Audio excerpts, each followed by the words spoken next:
Hello friends, नमस्कार. तुमच्या सर्वांचे माझ्या यूट्यूब चॅनलला खूप खूप स्वागत आहे. तर आज आपण पाहणार आहोत. इथे मी तांदूळ घेतलेला आहे, वाडा कोलम घेतलेला आहे, एक 4-5 वाट्या तांदूळ घेतलेला आहे. तो भिजत ठेवणार आहे अर्धा तास पाण्यामध्ये. हे पहा, फुल पाणी भरून ठेवणार आहे, त्यामध्ये अर्धा तास भिजत ठेवायचा आहे तांदूळ. आता पाणी तापवायला ठेवणार आहे एक साईडला. तांदूळ भिजेपर्यंत आपण मोठ्या टोपात पाणी उकळायला ठेवूया. पाणी उकळल्यानंतर त्यामध्ये मीठ घालणार आहे. 2 चमचे मीठ घालणार, 1 चमचा मीठ घातलेलं आहे. मीठ घातल्यानंतर थोडंसं लिंबू पिळणार आहे, त्यामध्ये अर्धा लिंबू पिळलेला आहे. 2 चमचे मीठ घातलेलं आहे आणि पाण्याला छान उकळी येऊन द्यायची आहे. पाण्याला उकळी आल्यानंतरच आपल्याला त्यामध्ये भात टाकायचा आहे. अर्धा तास भिजत ठेवायचा आहे त्याला. हे पहा, इथं लसूण घेतलेला आहे, थोडासा अद्रक आणि अजिनोमोटो घेतलेला आहे. एक बारीक कांदा घेतलेला आहे आणि मिरच्या घेतलेल्या आहेत 7-8. पाहू शकता.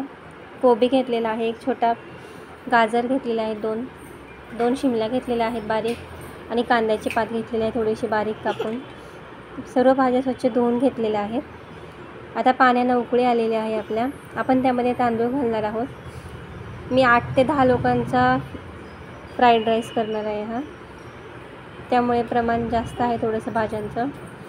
तुम्हाला अजून भाज्या वाटल्या तर तुम्ही ॲड करू शकता त्यामध्ये. आपण झाकण ठेवायचं नाही, यावर असं सुकळून द्यायचं आहे भाताला.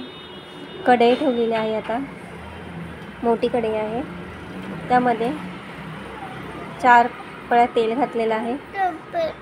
4 ते 5 पळ्या तेल घातलेलं आहे. त्यामध्ये तेल तापल्यानंतर त्यामध्ये कांदा घालणार आहे, एक बारीक कांदा घातलेला आहे, एक बारीक कापलेला.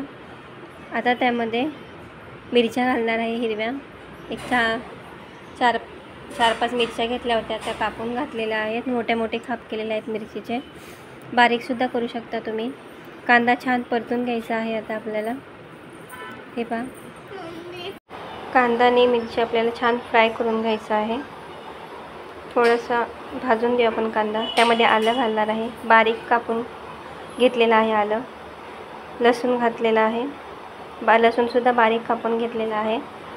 आलं आणि लसूण घातलेलं आहे त्यामध्ये. आता त्यामध्ये आपण भाज्या ॲड करूयात.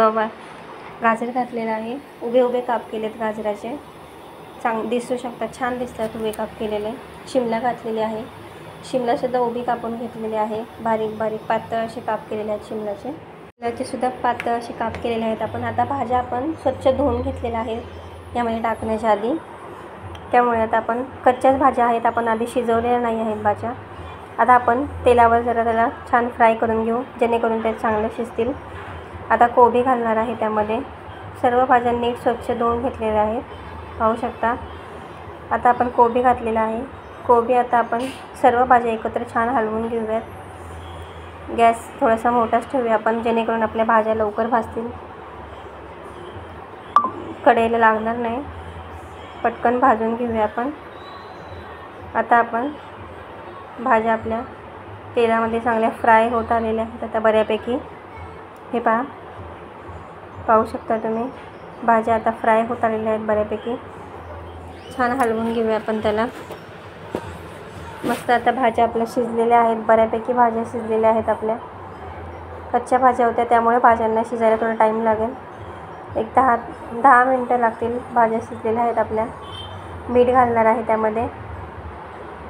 एक 2 चमचे मीठ घालणार आहे, कारण क्वांटिटी जास्त आहे, त्यामुळे मीठ घातलेलं आहे मी, म्हणजे लवकर शिजेल.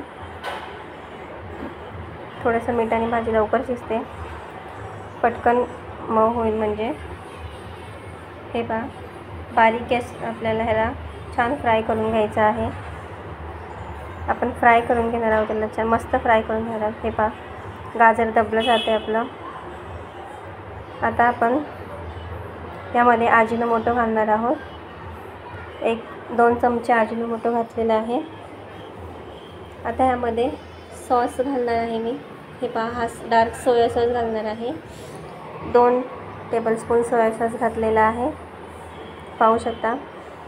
आता यामध्ये परतून घेऊ आपण. भाज्या मिक्स करून घेऊ त्या सॉसमध्ये सर्व व्यवस्थित. भाज्या छान अशा परतलेल्या आहेत आपल्या. आता आपण त्यामध्ये राईस घालणार आहोत. आपण उकळून घेतलेला तांदूळ त्यामध्ये घालणार आहोत. हे पहा आता त्यावर आपण कांद्याची पात घालणार आहोत. खूप सारी कांद्याची पात कापून घेतली ती घातलेली आहे. हे पहा आता याला आपण हलवून घेऊया नीट व्यवस्थित असं. तिखट होत नाही, मस्त छान लागतो हा राईस खायला. लहानांपासून मोठ्यांपर्यंत सर्वांना खूप आवडतो हा भात. हे पहा सर्व भाज्या मस्त कलर आलेला आहे सॉसमुळे. पाहू शकता तुम्ही. शेजवान चटणीसोबतसुद्धा खूप उत्तम लागतो भात. तुम्हाला सर्व करून दाखवते मी. हे पहा तुम्हाला जर आवडली असेल रेसिपी तर माझ्या चॅनलला सबस्क्राईब करा, लाईक करा, शेअर करा आणि कमेंट करायला विसरू नका. नक्की कमेंट करून सांगा मला कशी वाटली रेसिपी आणि तुम्ही कुठून पाहत आहात ते. खूप छान लागतो भात, नक्की करून पहा. चटणीसोबतसुद्धा खाऊ शकता तुम्ही, शेजवान चटणीसोबत. अजूनसुद्धा भाज्या लागल्या तर ॲड करू शकता यामध्ये. हे पहा. थँक्यू.